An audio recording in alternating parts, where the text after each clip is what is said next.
The countryside road stretched long and silent, its curves lined with bare trees that looked like tired guardians. Clara tightened her grip on the steering wheel as the old farmhouse came into view. It stood at the edge of the fields, worn by years of wind and rain, yet stubbornly upright, just as she remembered. Her grandmother's house. A knot twisted in her chest. Clara hadn't been here in years, not since she was a teenager. Life had carried her away. College, work, the city, excuses piled on excuses. And now, after the funeral, she had returned, but not for a visit. She had come to pack away a life already gone.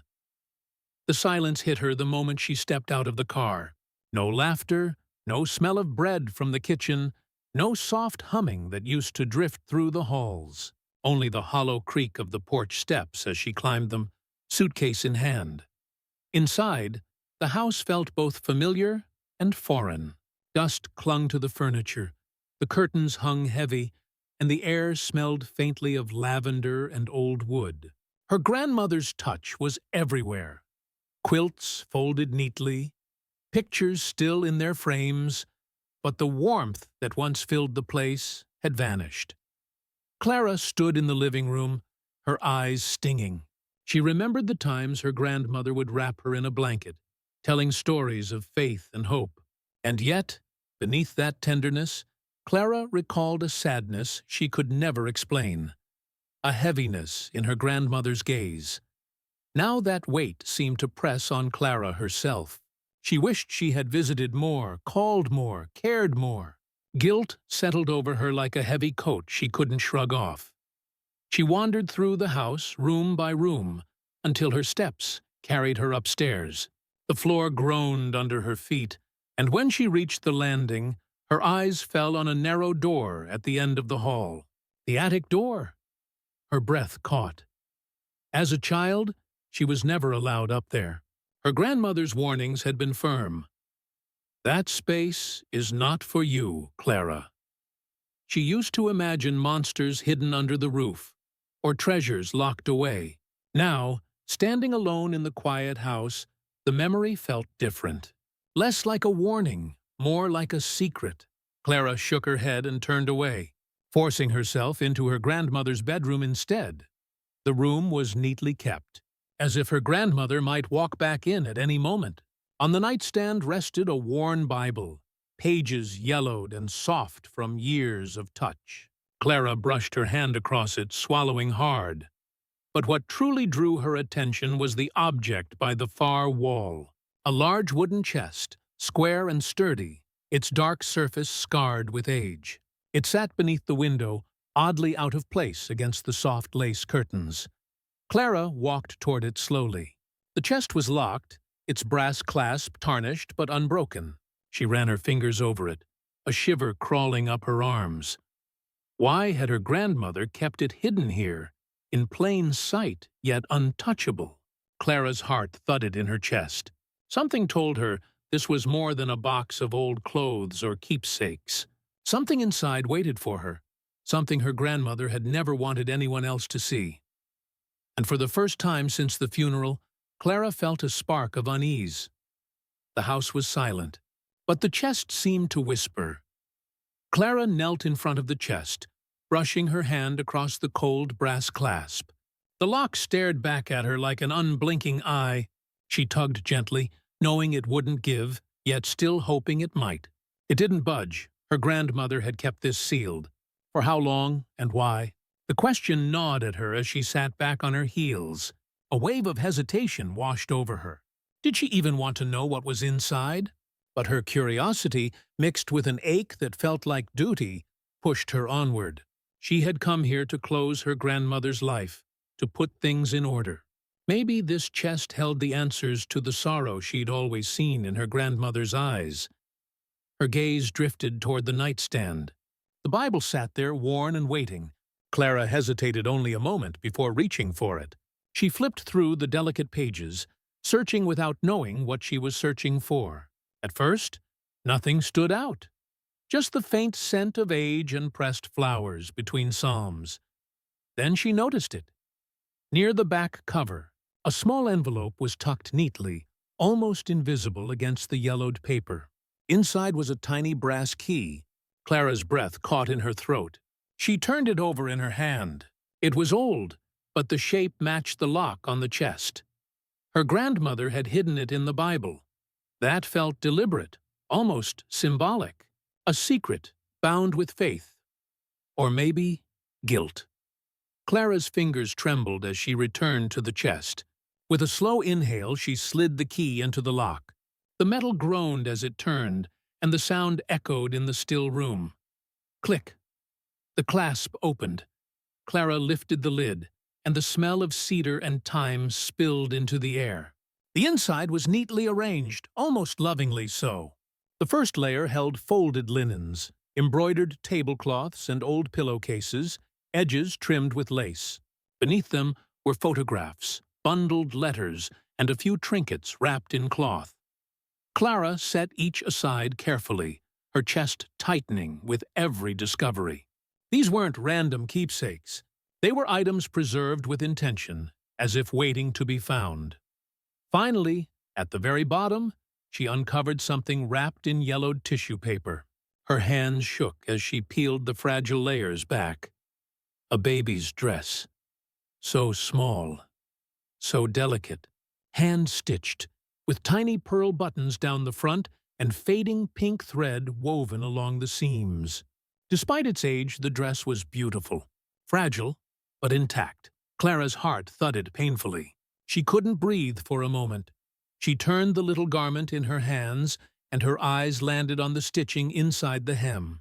The initials ER were sewn carefully, almost reverently. "ER?" she whispered aloud, her voice cracking in the silence. She racked her memory, searching for those letters among her family.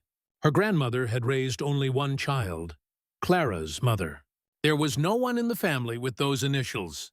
No stories of another baby. No whispers of a sibling, a cousin, anyone. Then why was this here? A chill ran down Clara's spine. She glanced around the quiet bedroom, half expecting her grandmother to appear, to explain, to take this burden away. But there was only silence, heavy and pressing. The dress felt more than fabric. It felt like a message. Clara pressed it against her chest, her eyes stinging. She couldn't explain it, but she knew this was not meant to stay hidden. Her grandmother had left it for her, deliberately. The key in the Bible. The chest unlocked only now, after her death. It wasn't chance. Her grandmother wanted her to find this. But why? Clara looked back into the chest, her hands hovering over the letters bound in faded ribbon. Something deeper lay beneath the surface, something far heavier than linens and keepsakes. She swallowed hard, the weight of the dress still in her hands. Whatever this meant, it was only the beginning. Clara sat on the bedroom floor, the baby dress still in her lap. Its soft fabric felt alive against her fingers, as if it carried its own heartbeat. She kept staring at the initials, ER, sewn with careful, loving hands. The silence in the room pressed against her ears, urging her to dig deeper. Her eyes returned to the chest. Among the linens and trinkets, a small stack of photographs lay bundled with a ribbon, the edges curled from age. Clara untied it gently, half afraid the fragile images might crumble. The first photograph showed her grandmother as a young woman. Clara barely recognized her. She looked radiant, hair dark and long, a playful smile lighting up her face. She was standing in a garden, holding flowers. But what struck Clara most was how alone she appeared. In every photograph that followed, her grandmother was smiling, but always by herself. No family, no friends, no man by her side. Just her, staring back at the camera with bright eyes that somehow seemed clouded with loneliness. Clara pressed her lips together. Her grandmother had always been kind and warm, but she'd carried something heavy. Clara had felt it as a child, the sadness in her gaze, the way she lingered at the window as if waiting for someone who would never come. Now the pieces began to whisper. She picked up her phone and dialed her mother's number, clutching the dress tightly as the line rang. "Hello?" Her mother's voice answered, distant, guarded. "Mom," Clara said, her throat dry. I found something in Grandma's things." A pause. "What kind of something?" "A baby dress. Handmade. With the initials ER stitched into it." "Do you know who that is?" Another pause, this one longer, heavier. Clara could hear her mother's sharp inhale on the other end. "Clara," her mother said firmly. "Put it back.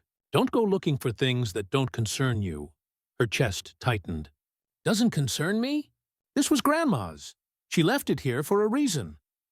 "You don't understand. Some things are better left in the past." Clara's grip on the dress tightened. Anger rose in her chest, burning away her hesitation.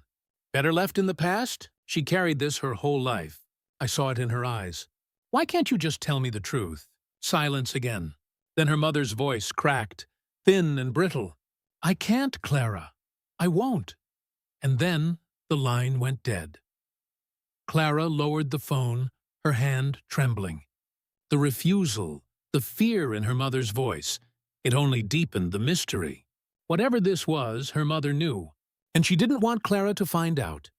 Clara looked back at the chest, her pulse racing. She wasn't finished yet. She sifted through more items until her fingers brushed against a wooden panel inside. Something about it felt wrong. The base of the chest was slightly uneven. She pressed against one corner, and with a faint creak, the panel shifted. Her heart pounded. A hidden compartment. Inside lay a bundle of letters, tied with a faded blue ribbon. Clara pulled them out, her hands trembling as if she were holding fire. The paper was fragile, the ink fading, but the words were still legible. She unfolded the first letter. "My dearest Anna," it began. Anna. That was her grandmother's name. "Not a day passes that I don't think of you and the child. The world is cruel, and I cannot forgive myself for what has happened. I pray you will hold on to hope, even in silence. One day, perhaps, the truth will be known. Until then, we must live with the loss we cannot speak." Clara's eyes blurred with tears. She skimmed through more letters, each one more heartbreaking than the last. The same hand, the same grief. A man writing to her grandmother about a child, about loss, about silence, a promise to never tell. Clara set the letters down, her chest aching. The dress, the photographs, the hidden words. It all pointed to a truth buried deep. One her grandmother had carried alone. One her mother still refused to face. The house felt heavier now, as if the walls themselves held secrets.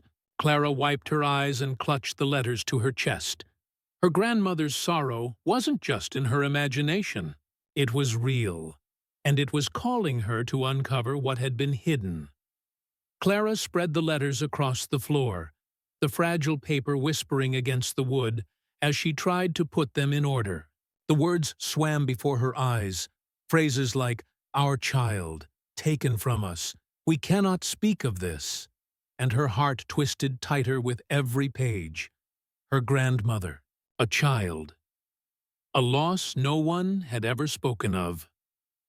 Clara pressed her palms against her forehead, as if she could hold her thoughts still long enough to make sense of it. Could it be possible? Her grandmother, so kind, so steadfast, had once been a young woman carrying a secret no one was ever meant to know. The letters told a story, but in fragments. A man who loved her grandmother. A child born. Pressure from her family to keep silent. Words of grief that never eased. And then, nothing. Clara picked up the baby dress again, tracing the pink stitches of ER. She whispered the initials as though saying them aloud would summon clarity. But no name came to mind, no memory, no story told at family dinners. Her mother had never once mentioned a lost sibling. Her stomach churned with a strange mix of sorrow and anger. Why had her grandmother hidden this? Why had her mother denied it? The weight of their silence felt like betrayal, heavy and suffocating. Clara leaned back against the bed, her vision blurring with tears. She remembered her grandmother's eyes, gentle but sad, always as if looking at something far away. As a child, Clara thought it was simply age or tiredness. Now she saw it differently. It was grief, a grief carried for decades, unspoken, unshared. She wiped her face and forced herself to keep reading. Another letter caught her attention. "I know they forced your hand. I know they said it was for the best. But no heart can accept such cruelty. Our little girl deserved more than to be taken away. I can only pray that one day she will understand she was loved." Clara's throat closed. A little girl. The baby dress wasn't just sentimental fabric. It was real. It belonged to a daughter her grandmother had lost. Taken. Hidden. Erased. Her pulse quickened, and the room seemed to tilt. The air felt colder, heavier. A child had been born into her family, and then vanished, swallowed by silence. Why had no one told her? Clara staggered to her feet and stumbled into the hallway. The house creaked around her as though alive with echoes. She felt suffocated, unable to breathe beneath the weight of all the secrets pressed into its walls. She pushed open the attic door at the end of the hall. The hinges groaned, and dust spiraled into the air. The narrow staircase rose before her, steep and dark, like a climb into the unknown. Every instinct told her not to go up, but another force, something stronger, urged her forward. Her footsteps creaked against the boards as she ascended. The attic smelled of old wood and forgotten years. Boxes and trunks lined the walls, shadows stretching across the low ceiling. Clara paused in the center of the room, her heartbeat pounding in her ears. The silence was so deep, it felt alive. And then she heard it. A soft sound, faint, almost imagined. The cry of a baby. Her breath caught. She spun around, searching the shadows. But the attic was empty. Nothing but dust and broken light filtering through the cracks. The sound faded as quickly as it had come, leaving her trembling, goosebumps racing down her arms.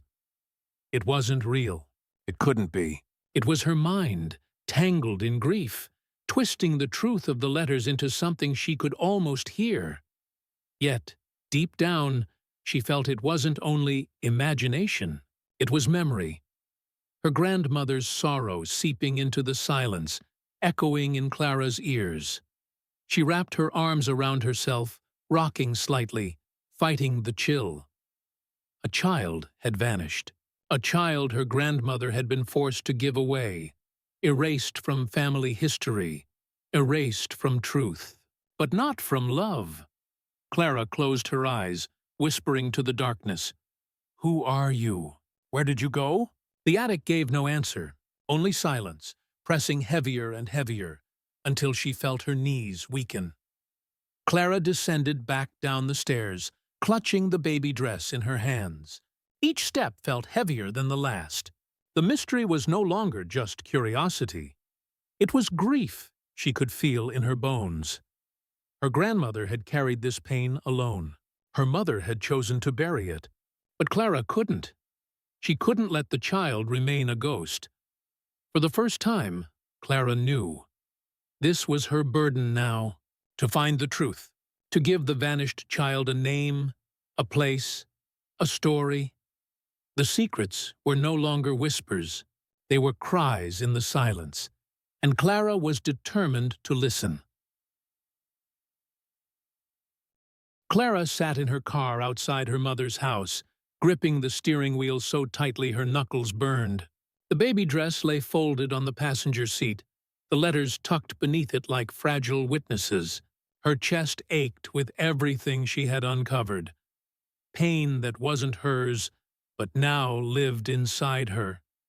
For a long moment, she didn't move. The house loomed quiet and ordinary, the same place she had spent childhood weekends, eating cookies and listening to her mother hum over the radio. But tonight it felt different. It felt like a fortress built on silence. Finally, Clara forced herself out of the car. Her feet dragged. heavy with the weight of what she carried. As she walked up the familiar path, she raised her hand to knock but stopped. For the first time in her life, she feared her mother's voice. When the door opened, her mother's eyes lit up in surprise. "Clara, I wasn't expecting you." Clara's lips trembled, but she steadied her voice. "We need to talk." Her mother hesitated, then stepped aside. "Of course. Come in." Inside, the living room was warm, cozy, filled with photographs of family vacations and smiling faces. Clara stared at them with a bitter ache. Smiles, but never truth. Her mother sat on the couch, gesturing for her to sit. Clara didn't. She placed the folded baby dress on the coffee table, its tiny fabric glowing beneath the lamp. Her mother's breath hitched. For a moment, silence stretched between them like a blade. "Where did you find that?" her mother asked, voice sharp and fragile at once. "In Grandma's chest," Clara said. "And I found the letters, too." Her mother closed her eyes, pressing her lips together. "You shouldn't have—" "I had to," Clara cut in, her voice cracking. "You've been hiding this from me my whole life. A child, Mom. My grandmother's child. Who was she? Where did she go?" Her mother's hands trembled as she clasped them in her lap. "It's complicated, Clara." "No," Clara snapped, the fury rising through her grief. "It's not complicated. It's cruel. You knew about her, and you chose silence. Why?" Her mother's eyes filled with tears, but she didn't answer. Clara's voice broke into a sob. "Do you know what it's like, standing in that house, hearing the echoes of a baby's cry in the attic? She was real, Mom. She mattered.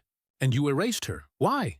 "At last," her mother whispered, "because that's what your grandmother wanted." Clara froze. "Wanted?" Her mother's tears spilled down her cheeks. "She begged me never to tell you. Not you, not anyone. She thought it was the only way to survive it. She was young when it happened. She was forced to give the baby away. She had no choice. Her parents, the church, they told her it would ruin her life. So they took the child." Clara felt her knees weaken, and she dropped into the chair opposite, trembling. "They took her?" Her mother nodded. "A family in another town, wealthy, influential. They said the baby would have a better life. Your grandmother never saw her again. She carried that grief until the day she died." Clara clutched the edge of the table. "And you? You knew all this time?" "I found out when I was your age. I was furious too, but your grandmother made me swear to keep it buried. She said the silence protected everyone. Protected me. Protected you." Clara shook her head violently. "Protected? From what? From the truth. From knowing we had someone out there who was ours?" Her mother reached for her, but Clara pulled back. "Clara, you don't understand the shame she lived with. Back then, an unmarried girl with a baby. She would have been ruined. She thought silence was the only way to survive." The words cut, but Clara saw her mother's pain was real, yet it didn't ease the fire in her chest.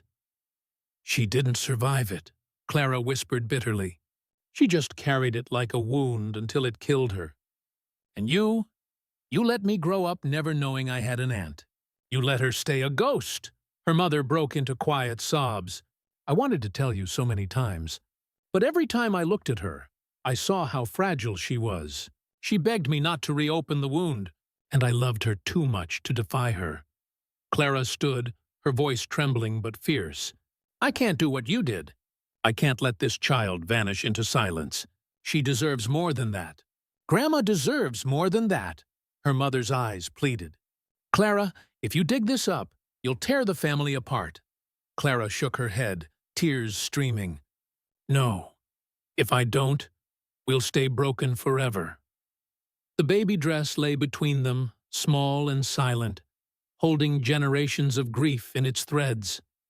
Neither woman moved. The silence in the room was thicker than walls, heavier than air. And for the first time, Clara realized, this wasn't just about uncovering the past.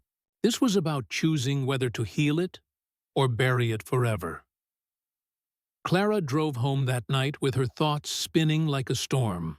The streets blurred, headlights streaking into pale ribbons across her windshield, her mother's tears, her grandmother's silence, the tiny dress folded in her lap.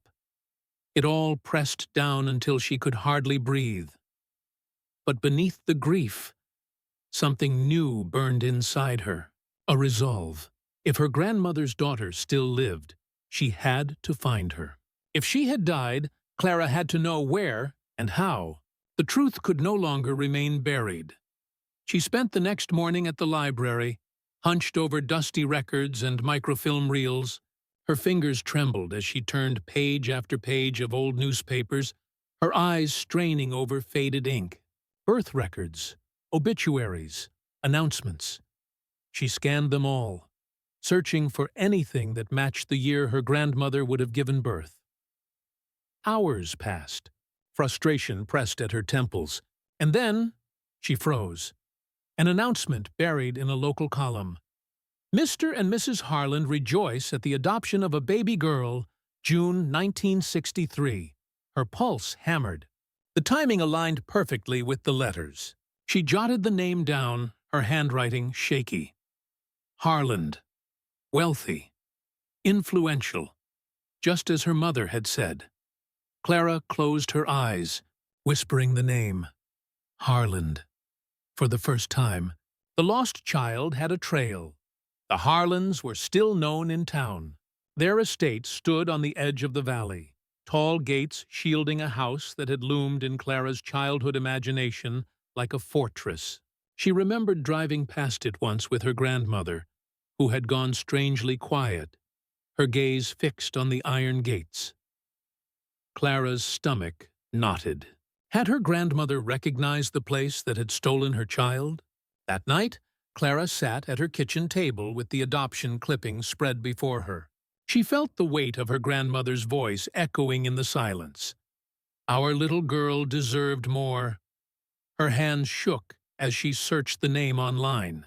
The Harland family still lived in the estate, their wealth intact. She found a family photo in a charity newsletter, a couple in their 60s with grown children. 3 sons and a daughter. Clara's breath caught. The daughter's name was Evelyn Harland E.R., the initials sewn into the baby dress. Clara's hand flew to her mouth, tears flooding her eyes. The baby dress had carried the truth all along. Her grandmother had stitched her lost child's name into its hem, a secret love note for the daughter stolen away. Evelyn Harland. Alive. Clara printed the photo and laid it beside the dress. The resemblance was faint but undeniable. The shape of the eyes, the dark hair, something familiar in the set of her smile. But the photo also raised new questions. Did Evelyn know? Did she have any idea she had been adopted? Or had she lived her entire life believing she was a Harland by blood? Clara's chest ached. If she appeared at Evelyn's door, what would she say? I think you're my grandmother's child, the one they forced her to give away. Would Evelyn slam the door? Would she laugh? Or would she break into tears, sensing the truth she'd never been told? Clara couldn't know, but she knew she had to try. The next day, she drove toward the Harland estate, the dress folded in her bag. The gates rose tall and iron-black against the sky, the house looming behind them like a monument to wealth and secrets. Clara's hands clenched the steering wheel. She parked on the roadside, her heart pounding. She could almost feel her grandmother's presence beside her, urging her forward and holding her back all at once. She stepped out of the car, staring at the gates. The air was cold, biting against her skin, and for a moment she hesitated. If she opened this door, nothing would ever be the same. Clara closed her eyes and pressed her hand against the iron bars. The metal was cold, unyielding, just like the silence her family had built. But unlike her mother, Clara couldn't turn away. She whispered into the wind, "I'll find you, Evelyn. I swear it." The estate remained silent, but something inside her shifted. The path ahead was uncertain, dangerous even. But for the first time, The lost child wasn't just a ghost in letters or a whisper in the attic. She had a name, a face, a life, and Clara would not stop until their stories met. The following week felt endless. Clara lived in restless anticipation, her nights restless, and her days consumed by thoughts of Evelyn. She carried the baby dress with her everywhere, folded carefully inside her bag, as though it were a compass guiding her forward. When the day finally came, Clara drove to a quiet suburban neighborhood far from the old Harland estate. She had traced Evelyn's address through public records and phone directories, her heart pounding with every small discovery. The closer she got, the more her nerves rattled. This was no longer just a mystery. It was about to become a reality. She parked outside a modest white house with a garden of roses blooming wildly in the yard. For a long moment, Clara sat frozen behind the wheel, staring at the house. The windows glowed warmly in the late afternoon sun, ordinary and peaceful. She imagined Evelyn inside, 70 years old now, her life already written in decades Clara had never known. What right did she have to arrive here, uninvited, and open wounds Evelyn might not even know she carried? Clara's hands trembled on the steering wheel. She thought of her grandmother, of the letters, of the chest hidden in the attic for decades, and she knew this truth wasn't meant to stay buried. With trembling legs, Clara stepped out of the car and walked up the stone path to the front door. She lifted her hand to knock, hesitated, then finally let her knuckles fall against the wood. The door opened slowly. A woman stood before her. Older now, her hair silver, her face lined with years but still carrying a quiet dignity. Her eyes, deep brown, met Clara's with mild curiosity. "Yes?" Evelyn asked gently. Clara's throat went dry. The words caught inside her chest. For a heartbeat, she could only stare. The resemblance was undeniable. The same delicate curve of the jaw her grandmother once had. The same quiet sadness in the eyes. I think we're connected," Clara finally whispered. "In a way you may not know," Evelyn's brow furrowed. "I'm sorry. Have we met?" Clara opened her bag with shaking fingers and pulled out the baby dress. She held it out carefully, the yellowed fabric glowing softly in the sunlight. "I found this," Clara said, her voice breaking. "It belonged to my grandmother. She made it for a child she had before marriage. A child she was forced to give away. The initials, E.R., they're yours. Evelyn Rose Harland." Evelyn's hand flew to her mouth, her eyes widening. For a long moment, silence fell heavy between them, broken only by the soft rustle of the roses in the wind. Clara continued, her voice trembling. She kept it hidden for decades, but she wanted someone to find it. She wanted you to know you weren't forgotten. Tears welled in Evelyn's eyes, spilling down her cheeks. She reached out and touched the tiny dress with trembling fingers, her breath catching in her throat. "All my life," Evelyn whispered, "I always knew something didn't fit. My parents, Harland wasn't my blood. I could feel it. But no one ever told me the truth." Her voice broke, fragile as glass. "I thought maybe I was unwanted. That whoever gave me up didn't care." Clara shook her head fiercely, her own tears falling now. "No, she loved you. She never stopped loving you. She wrote letters. She kept your memory alive even when she couldn't speak it out loud. She wasn't allowed to raise you, but she never let you go in her heart." Evelyn closed her eyes, clutching the dress to her chest. For a long moment her shoulders shook with silent sobs. Clara stood frozen, overwhelmed by the weight of the moment. Finally, Evelyn opened her eyes, meeting Clara's gaze through her tears. "And who are you?" she whispered. "I'm Clara," she said softly. "Her granddaughter, which makes me your niece." The word hung between them, fragile but real.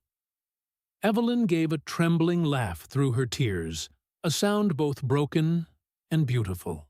"All these years I thought I had no family, and now you're standing on my doorstep." Clara stepped forward, her voice gentle but urgent. I don't want to take anything from you. I just wanted you to know the truth, to know that you were never abandoned, only silenced by others' choices. Evelyn reached out then, her hand finding Clara's. The touch was warm, trembling, and filled with unspoken forgiveness. Thank you, Evelyn whispered, for bringing me back to her, for bringing me back to myself. They stood there, two women bound by a secret that had finally found the light. In that fragile silence, Clara felt her grandmother's presence, watching, weeping, and finally at peace. The past had emerged, and with it, the first fragile steps toward healing. The following weekend, Clara stood nervously in her mother's living room, her hands twisting together as the sound of the front door echoed through the house. Her mother appeared from the hallway, weary and tense, her face pale with unease. Behind her, Evelyn stepped into the room, the baby dress folded carefully in her arms. For a moment, no one spoke. The weight of decades pressed down, filling the silence. Clara's chest tightened. This was the moment her grandmother had longed for, but never lived to see.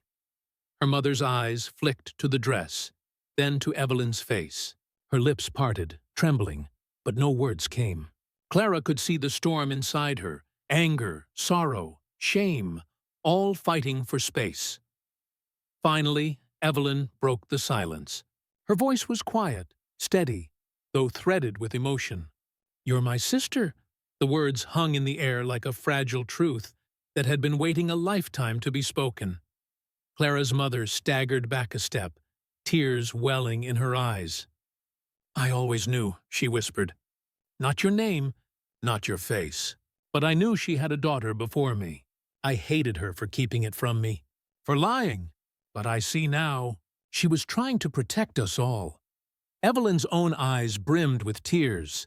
I thought I was abandoned, forgotten. But she remembered me. She loved me, even from afar. She lifted the baby dress, her voice breaking. She never let me go. Clara stepped forward, her voice soft but firm, bridging the silence between them. She wanted this moment. She wanted us to find each other, to heal. Her mother covered her face with her hands, shoulders shaking. After a long moment, she dropped them, meeting Evelyn's gaze with trembling eyes. I don't know how to undo the years we lost, but I don't want to carry this bitterness anymore. Not against her, not against you. Evelyn crossed the room slowly, then reached out, placing her hand over her sister's. The touch was tentative, but it held more power than any words.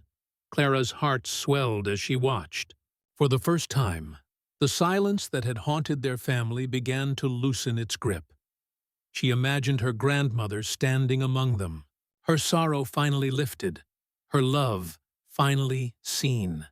3 generations, bound not by secrets anymore, but by truth.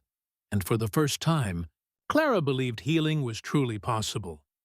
The house was quiet again. Clara stood in the attic one last time, the slanted beams creaking softly above her, the air thick with dust and memory. The chest sat beneath the window, its heavy lid closed now, not with secrecy, but with peace. She ran her hand over the wood, her fingers tracing the grain. How strange, she thought, that this simple chest had carried so much. Love, silence, pain, and redemption. For decades, it had been a prison for her grandmother's truth. Now it had become the vessel that set them free. Clara's gaze drifted to the small empty space where the baby dress had once lain. It no longer belonged here. It belonged with Eleanor, Evelyn, her grandmother's lost daughter, now found. Returning it had felt like returning a heartbeat that had stopped too soon. The dress, delicate as it was, had endured, and so had love.